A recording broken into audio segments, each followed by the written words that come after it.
I didn't have a political rebirth like some of my other candidates. Got on the same train the Democrats got on. I feel like I'm Jimi Hendrix. I've been a Republican since I was old enough to register. At the age of 18 or 19, I registered as a Republican. The law that passed in Arizona was a reaction to the lack of action on our existing law, our existing federal law. This is a country of laws. We have to first enforce the laws we have. We have to secure our borders. What happened in Arizona is a cry to our federal government to stand up and do what they're supposed to by enforcing the laws that are already on the books. Just like most of us in this room, some of us have guns, and we keep them in our homes to protect our family, and if someone enters our home, we plan on using it. I feel the governor of Arizona was left no other choice. It was her responsibility to protect the citizens of her state, and she did what was necessary, and I support her actions, because that is her job, as it is the job of the federal government, is to first protect us. First part of the question, I believe, is how do I feel about the Arizona bill? Correct. Not strong enough. I don't understand what your definition of illegal is, but if you break the law, you break the law. Now, I've read the 16 pages, and that's my kind of bill, 16 pages. I'm tired of a 300,000-page bill. But 1,600 pages you can read through, and no words to say they're racially profiling, but they should criminally profile. If you know the perpetrator is wearing a white Lowry shirt, find the people with the white Lowry shirts. Healthcare is not something guaranteed to any of us in the Constitution. The healthcare bill that they passed, and the reason the small businesses are being smarter, and they realize by dumping them it's cheaper and pay the fine, falls right into the hands of what the government wants us to do. This is their plan. It's not about assuring health care because they're worried about 15% of America that's not insured. This is exactly what they want us to do. Depend on the government. This is way past health care. This is 1/6 of our economy going over to the government. This is a prescription, absolutely, for disaster. We don't need the applause. It's all right. It's not about us. Business person, you identify the problem, you create a solution, and then you implement it. It's as simple as that. This health care bill is a scam, just like the cap and trade is a scam. And as Karen pointed out so well, it has nothing to do about fixing the health care system. What's the problem with health care? If we could take well care out of the insurance industry, there would be enough money left. What your employers pay on your behalf, what you pay on your behalf, there would be enough with that to cover catastrophic care, pre-existing conditions, and any accidents that you may have. I'm not going to bow, and I'm not going to apologize for the United States of America. Okay. Now, let's start with Israel. And, well, first let's start with one of your statistics, which I find interesting. The 70% of the oil we are actually importing, a lot of that is not coming from the Middle East, believe it or not. It's coming from either Canada or Mexico. Now, I don't know if you had geography in school, but Canada's above us, Mexico's below us. What's in the middle? Do the math.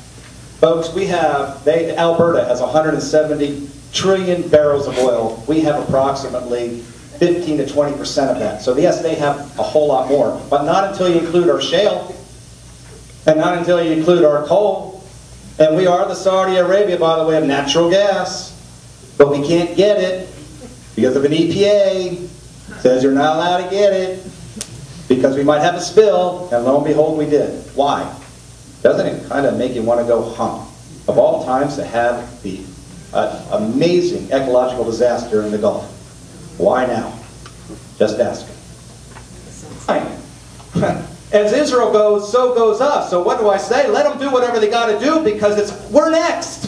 If that oil rig that collapsed and burned in the Gulf would have been in nearshore waters where it was a couple 100 feet deep, 2 divers would have jumped in the water the next day with their hard hat, they'd have gone down, and they'd have shut that valve. But it's in 5,000 feet of water where no human being can go to work. The robots can barely do anything down there. So I say we exploit our onshore, nearshore resources while we develop better deep technologies, while we develop new technology. The fate of Judeo-Christian values are inextricably tied. Israel and us are tied together. What happens to Israel happens to us eventually. There is a movement on this planet, and that is the Islamic fundamentalist movement. There's a movement that wants to do harm to us, to Israel, to anyone, just because we breathe. We need to do whatever we need to do to defend our strong allies. We need to nip terrorism in the bud. We need to have a very, very strong defense and defense freedom wherever freedom's trying to take hold of them in the world. So I do support offshore drilling. The other thing is nuclear power plants. We have not opened one since the 1970s. Those are very safe ways. They don't give any emissions whatsoever, very low amounts of radiation. But the reason companies don't open them is because the government has regulated them so tightly and so expensive that no company wants to touch it.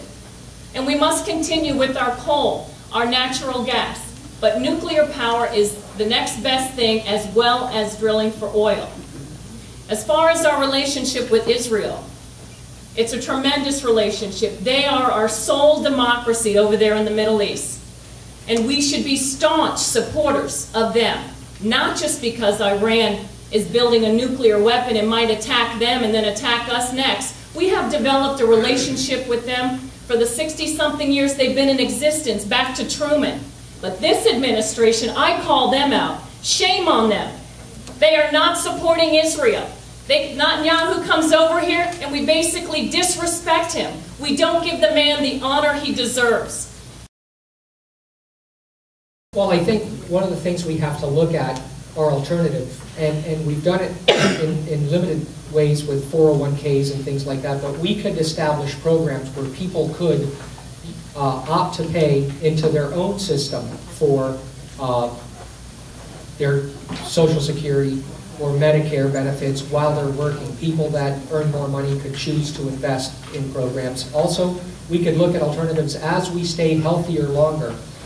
Entitlement programs that are added into the health care, shame on us. We're taking $500 billion from Medicare to expand Medicaid. That's not right. We promised those things to our seniors. That money needs to be there for them. Congress shouldn't have gotten a 3% raise last year while Social Security stood by and got nothing. What you're already paying out of your paychecks, Social Security will work. It can be solvent for two reasons. One, if the government stops stealing the money, and we simply make retirement age more reasonable. I'm not talking about Greece's age 52. I'm talking about United States of America age closer to age 70. Every opportunity my family and I have gotten has been from this great country. And every generation has made the next generation better off. We are the first ones that are going to fail. And what is happening in Greece right now is unacceptable. They're at a 90% GDP. That's exactly where we're going to be by the year 2019, roughly 82% of GDP. And they are protesting, burning down hotels, and causing havoc. And who are they blaming? Their parents. They said, how could you let this happen? Why didn't you stand up and stop it?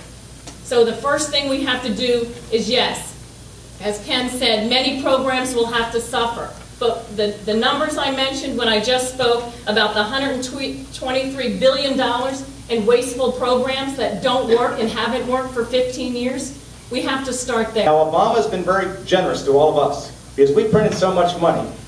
250% more money is in currency today than existed 24 months ago, which means all of you have a free tank of gas. Okay? But you haven't spent it yet because you're still talking about health care and cap and trade and every other thing, so you don't want to spend it yet because you're scared to death. But what happens when you start driving? We're all going to start driving at the same time, which is just going to drive prices up. So our country has walked into the kill zone, to the KZ. We're in an ambush, a regular conventional L-shaped ambush. If we just run, they're going to close in on our flanks. They're coming at us. They know what we're going to do. What do we have to do?